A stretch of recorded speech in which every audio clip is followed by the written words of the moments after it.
Hello, and welcome to my channel. It's Your Move. I'm your host, Melissa Jaras.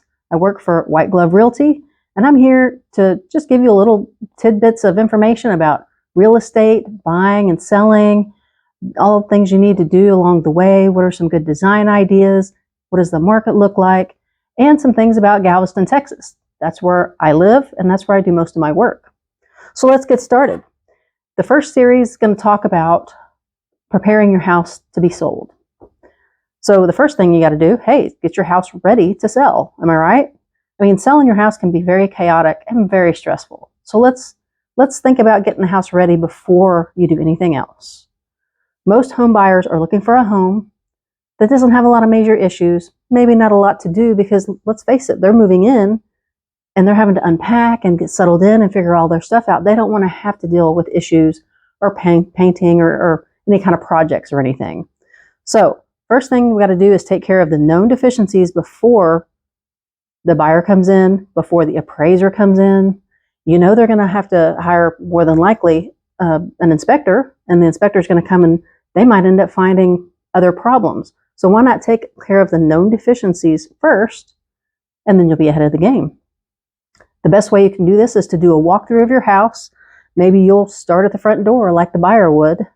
Look around, inspect everything, go through all the rooms, look from top to bottom, make sure you're catching everything. Do you have a light bulb out? Are there too many dents and dings or scrapes on the wall? Do you need to paint, or do you just need to touch up the paint? And while we're talking about paint, what kind of paint to use? I highly recommend you go with a satin finish and not the flat. The flat paint shows all the marks, all the fingerprints. When you want to wash something off the wall, if you got something on there, you're washing, you look at your rag, it's got paint on it. Now it looks worse, it just smears. So pay a little extra money, get the satin finish in the wet rooms like the bathroom and the kitchen. Go ahead and, maybe even opt for the semi-gloss. It gives you a little bit more sheen, a little bit more protection, so you can really wipe down if you get some grease or some food particles or whatever it might be. Good option for the wet rooms. But at the minimum, do the satin finish. So look at your floors. Does any of the wood floor need to be replaced? How old is that tile? How does the carpet look? Do you need to shampoo the carpet or do you need to replace it? Shampooing your carpet goes a long way. It really does. So the good thing about that is you can hire somebody to do it, or you can just rent a machine and do it yourself. It's really not that hard. There's going to be quite a few things you're probably going to have to do to get it in order. So whatever you can do yourself is probably a good idea, unless you just want to pay the man. You don't want to do anything. That's okay too. So start your home selling strategy by identifying and completing any known repairs and take care of any issues around the property. You can hire your own home inspector before listing. That way you can avoid unexpected, major issues when you're in the contract phase of selling. But most people don't do that. You're too busy doing everything else. Whatever it is, it's up to you. Buyers do tend to feel like they're overpaying for a home if they have major issues or any really upkeep they have to do.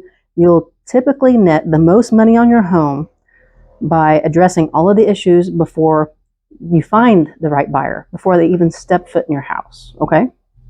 So that's the fix everything, okay? How about the next part of it? Let's talk about upgrades. Evaluate whether or not your home needs updating to solicit the best offer. Look at other homes in your neighborhood, online and in person. Maybe attend a couple of open houses or even just go look at any houses that are for sale. Because that's going to give you the best idea of where you stand. I mean, this could be your competition a month or two from now. You're competing. You want to know what this house has, and you want your house to sell faster and for more money. So look and see what houses have to offer in your neighborhood. Do they have granite countertops? Do they have solid wood floors? It would really be in your best interest to add those things to your home as well, if it's in the budget and if you have time. Everybody's on a different timeline. I get it. But these are just some things to keep in mind. It helps the home sell faster. And, if you have the home on the market too long, the listing gets stale.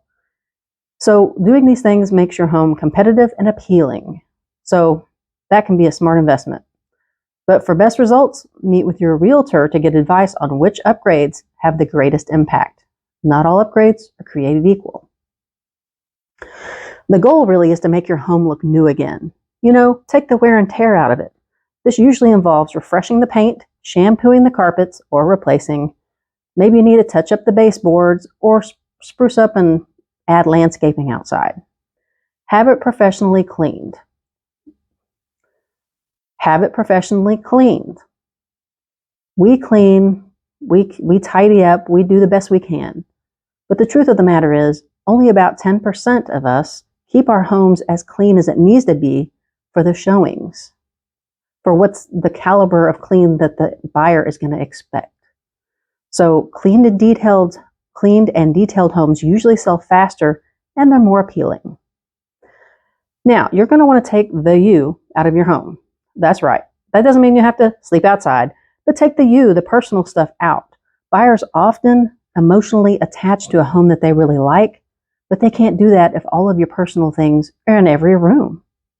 Your home should be as clean and neutral as possible so that the home buyers can imagine themselves in each of the rooms, and they can imagine what would they do with this room and how would I use it.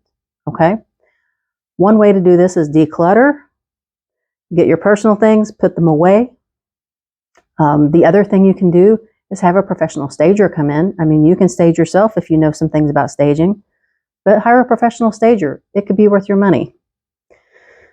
Professional stagers can help you arrange your home for an amazing presentation for home buyers. And really, that's a very common thing.